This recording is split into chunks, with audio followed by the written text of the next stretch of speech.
Yo, what's good with it? It's the homie Mac, music, art, culture, knowledge, reporting live from the Dogon. You know what it is. Peace and love to all. Like, share, comment, subscribe. Subscribe to the YouTube channel 82 Kings. You see that? 82 Kings, 82 Kings. You know what it is.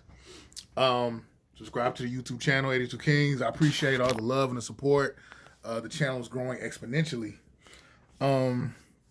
Real quick, initially, I wasn't going to speak on it, but I would feel remiss if I didn't. I want to speak on Herman Cain. Herman Cain, the man that had the infamous 999 tax plan when he was running for president. I can't lie. I've called him Uncle Ruckus. I've called him a coon.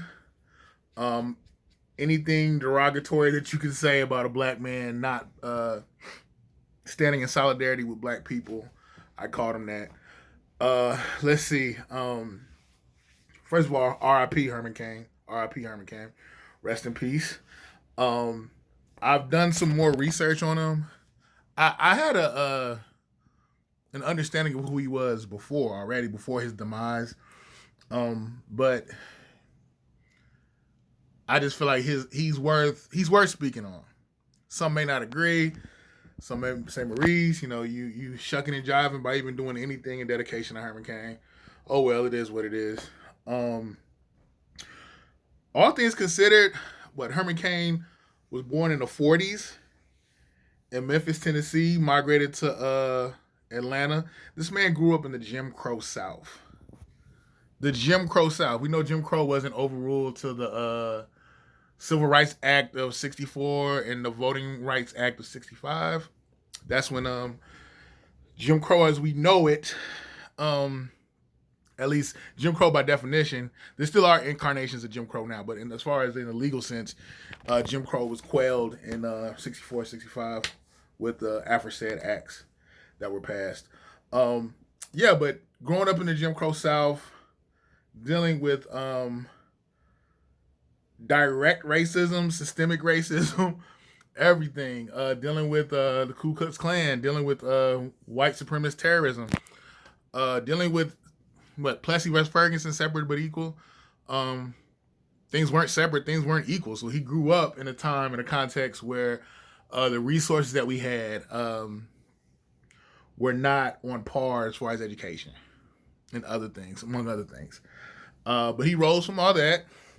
Became a Morehouse man, got a degree in mathematics. Ended up going to Purdue, I believe. Went to Purdue, got a degree in, got his master's in computer science. Dope. All things considered, even though he was a staunch Trump supporter, that's like my dad said. All things considered, he accomplished more than Trump did. All things considered, what did Booker T. Washington say? Sometimes your greatness is measured by how much, not necessarily by what you achieve, but how much you had to overcome to get what you got. But Herman again, Morehouse man, got his degree in degree in mathematics. Went to Purdue, got a master's in computer science. Ended up working for the Pillsbury Corporation. Was the CEO of Godfather Pizza.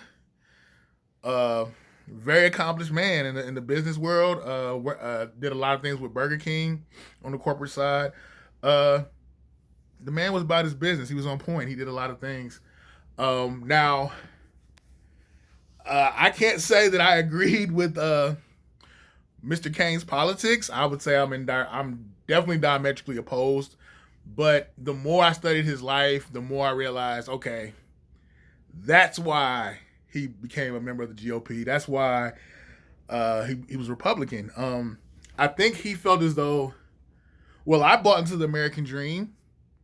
Why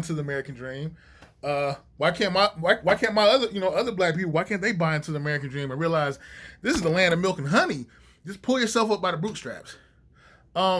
My thing is, I feel like sometimes with black people that are successful, they have that similar mind frame, but they need to understand, like, one, God's grace is real, and we still are dealing with systemic issues, irrespective of how hard you work, irrespective of how hard you work, your work ethic, irrespective of just how much drive you have, or how skilled you are. That does not mean anything, especially in direct context of systemic racism. Doesn't mean anything. America is not a meritocracy. America is about what resources do you have and who do you have advocating for you.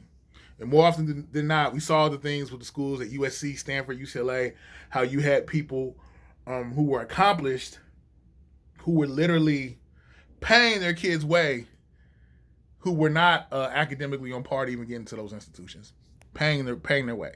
So my thing is, since that was exposed at those institutions,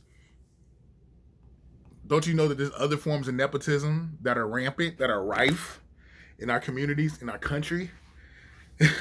Again, America is not a meritocracy. But yeah, Herman Cain, I respect his achievements, all things considered. I think he's very much an accomplished man. Again, I don't agree with his politics, but I feel like he bought into the American dream wholesale. Hook, line, and sinker, bought into it. And I think it's true. He pretty much sacrificed his life as a Trump supporter. I've heard some theories say that, he didn't really have COVID. He didn't die from COVID-19. He died from cancer. His cancer, I think pancreatic cancer, some form of cancer that he had resurfaced, and he actually died from that. I don't know. But bottom line, and we also don't even know exactly where he contracted COVID-19, if he had it. But they're saying he died from COVID-19 complications. I believe even members of his family have stated this. And some actually spoke in opposition to it too. So I don't know. But they're saying that his cause of death was complications due to COVID-19. The thing is, people are trying to politicize science. The thing I love about science is that it is an objective reality. Science is not partial to your politics. Science is not partial to your feelings. Science is not partial to your understanding of science. It is its own entity. It is its own self-realized dynamic. It does not answer to anyone. Science is science. Now, do people manipulate science? Yes. Do we have scientists that do shady things and try to play games? Yes. Do I believe in the deep state? I think it's unfounded. I can't say I found anything that says the deep state is a reality. And I think it's funny how nobody spoke about the deep state when Obama was in office. But now Trump's in office. Now there's this whole separate government, this shadow government that's trying to overthrow the government. It sounds like a Star Wars movie. But I just want to say, I have more faith in research scientists and doctors and people who have dedicated their life to science than politicians. Bottom line is we should be wearing the mask. Bottom line is lives can be saved from people wearing the mask. Lives can be saved by people social distancing. Lives can be saved by people abdicating their confirmation bias and taking this thing for what it is, something that's serious. It's not about politics. COVID-19, the virus itself is excuse me, I'm not gonna go there. It's Sunday. COVID-19 could care less if you were a Democrat or a Republican. It's a murderer. It is a murderer. People want to politicize the mask and act like they're being oppressed.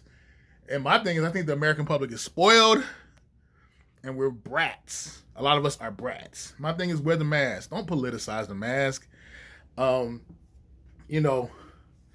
didn't want this to become a political thing, but it's like Huey P. Newton said, everything is political. It is what it is.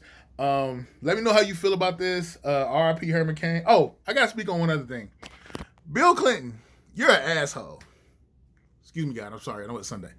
But the fact that you, during John Lewis's funeral, that you would speak on Stokely Carmichael and make the assertion that you're glad that John Lewis didn't go the Stokely Carmichael route. What's the Stokely Carmichael route? Being an unapologetic black man, fighting for self-determination, fighting for the integrity, fighting for the right for black people to exist peacefully and to live the American dream. The fact that he wasn't a shucking and jiving, he wasn't controlled. So I just thought I was very disappointed. I mean, I didn't expect nothing from Bill Clinton, no way. I'm very disappointed that he would use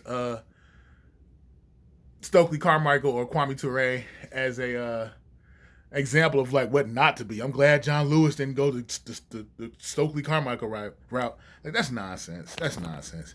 But we know the country celebrates the so-called useful Negroes, the Negroes that get in the line and don't push the line too hard. They just kind of toe the line gently. But yeah, these are just my thoughts. Let me know how you feel. It's the homie Mac Minute Session. This is a Mac Minute Session. Peace and love to all. Subscribe to the YouTube channel. Follow the music on Instagram. The link will be in the description. No, follow the music on Spotify, YouTube. You can see the music. I'll put a link to the video, Lights on Toilet Paper. Subscribe to the Spotify. Follow your boy on Instagram at MACKTV_82. Signing out from the Dogon. Peace and love. R.I.P. Herman Cain.